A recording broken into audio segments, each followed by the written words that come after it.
अस्सलामुअलैकुम दोस्तों, आज हम आपको अपनी इस वीडियो में पट्ठों के दर्द के मुतालिक बताएंगे। याद रहे, पट्ठों का दर्द बीमारी नहीं है, ज़्यादा उम्र के लोगों में ये मसला पाया जाता है।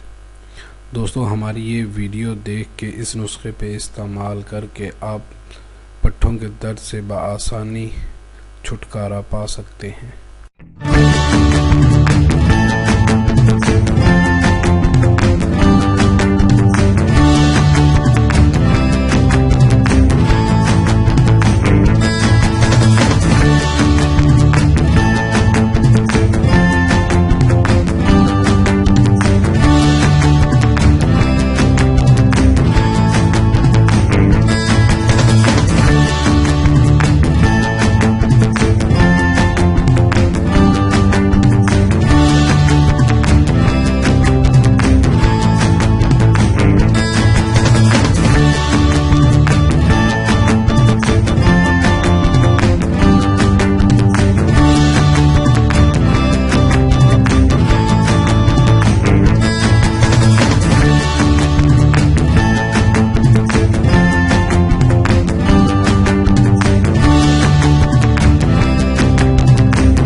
दोस्तों, अगर आपको मेरी ये वीडियो पसंद आई हो तो हौसला अफजाई के लिए चैनल को सब्सक्राइब करें, लाइक और कमेंट्स दें।